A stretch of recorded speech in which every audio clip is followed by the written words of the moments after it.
Assalamualaikum warahmatullahi wabarakatuh.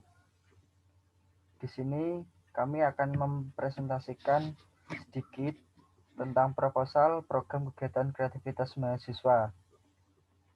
Kami mengangkat judul efektivitas instalasi pengolahan air limbah domestik PT IPMOMI terhadap peningkatan kualitas air limbah.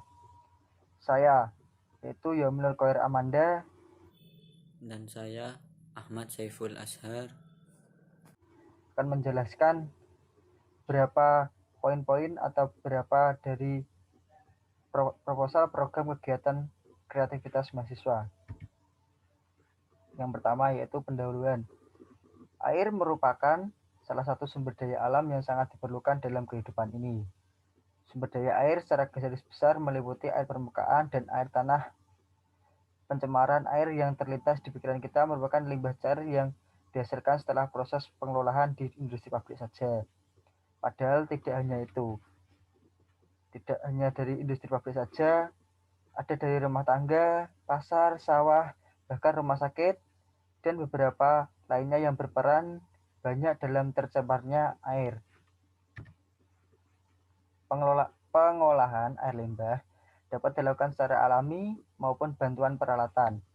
Pengolahan air limbah secara alamiah biasanya dilakukan dengan bantuan kolam stabilisasi. Sedangkan pengolahan air limbah dengan bantuan peralatan biasanya dilakukan pada instalasi pengolahan air limbah atau IPAL. Instalasi pengolahan air limbah atau IPAL perlu dikelola dengan baik agar dapat beroperasi secara optimum sehingga air limbah yang diolah dapat sesuai dengan baku mutu yang ditetapkan.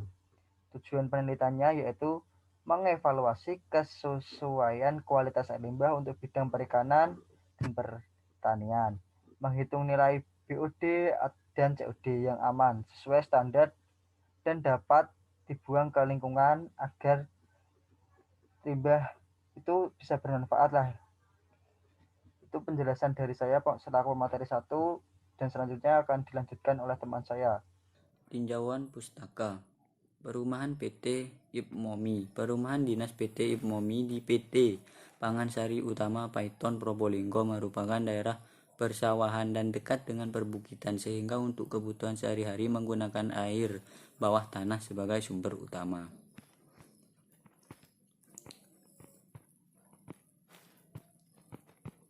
Pengertian IPAL. Dalam kesehariannya, manusia selalu menghasilkan limbah yang berasal dari aktivitas sehari-hari seperti mencuci piring, mandi, menyiram tanaman maupun dari kakus, sehingga diperlukan perencanaan instalasi air limbah untuk satu kota agar pertimbangan kebersihan, kesehatan dan keamanan fisik maupun alam. Pengolahan air limbah memerlukan sarana dan prasarana penyaluran dan pengolahan. Pengolahan air limbah pemukiman dapat ditangani melalui sistem setempat on-site ataupun melalui sistem terpusat off-site. Semisal oksigen demand atau COD. COD adalah jumlah oksigen yang diperlukan agar bahan buangan yang ada dalam air dapat teroksidasi melalui reaksi kimia, baik yang dapat didegradasi secara biologis maupun secara didegradasi.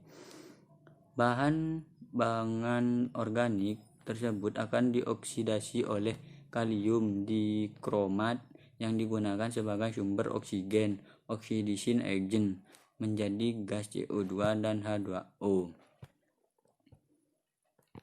Analisis oksigen demand atau DO. Oksigen dapat dihasilkan dari atmosfer atau dari reaksi fotosintesa alga. Oksigen yang dihasilkan dari reaksi fotosintesa alga tidak efisien karena oksigen yang terbentuk akan digunakan kembali oleh alga untuk proses metabolisme pada saat tidak ada cahaya. Pengajuan oksigen terlarut DO merupakan pengajuan terpenting untuk menentukan kualitas air. Penguji yang terbaik dan mudah ialah dengan menggunakan perangkat pengujian DO atau menggunakan suatu DO meter. Perangkat itu menggunakan sejumlah bahan kimia yang dibutuhkan ke dalam contoh air dengan urutan tertentu.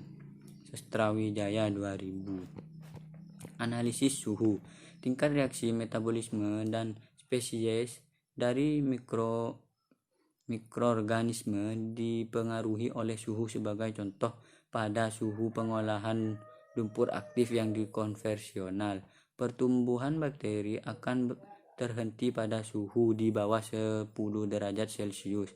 Maka populasi bakteri mesopolik tidak akan terjadi. Produksi di atas 46 derajat Celcius, bakteri sejenis mesopolik akan berkembang biak. Ini berarti ada daerah larangan di mana suhu akan berpengaruh jelek terhadap kehidupan bakteri. Untuk itu, suhu optimum yang perlu dijaga adalah 30 derajat Celcius pada suhu di atas 38 derajat Celcius. Bila perlu harus didinginkan dengan sistem pendingin tambahan. Faktor lain yang pengaruhi adalah tingkat kelarutan oksigen tentu tergantung pada tekanan partial dan oksigen, unsur-unsur air limbah, suhu, dan pengadukan. Metode penelitian, waktu dan tempat penelitian. Penelitian dilakukan di perumahan PT IPMOMI Python Probolinggo. Pengujian kadar COD, semisal oksigen demand, DO, dissolvent oksigen, dan suhu pada outlet dilakukan di laboratorium IPAL domestik perumahan PT IPMOMI Python Probolinggo. Alat dan bahan. Alat yang digunakan adalah Spectroquant Nova 60, Spectroquant TR320, dan botol plastik lengkap dengan penutupnya. Bahan yang digunakan adalah sampel limbah yang diperoleh dari outlet reagent head. Metode penelitian ada 3. 1. Pengukuran kadar COD. 2. Pengukuran suhu. 3. Pengukuran DO. Jenis penelitian. Jenis penelitian ini bersifat deskriptif dengan tujuan untuk mengetahui kualitas dan efektivitas pengolahan limbah cair di instalasi pengolahan air limbah IPAL. Menurut waktu penelitian ini menggunakan cross-seksional, yaitu baik dan primer maupun data sekunder dikumpulkan secara terpadu pada saat penelitian. Pengolahan dan analisis data. Berdasarkan metode penelitian di atas, untuk melanjutkan ke tahap berikutnya dapat dilakukan dengan menggunakan beberapa teknik, di antaranya 1. Teknik pengolahan data, dan 2. Analisa data. Sekian presentasi dari saya. Wassalamualaikum warahmatullahi wabarakatuh.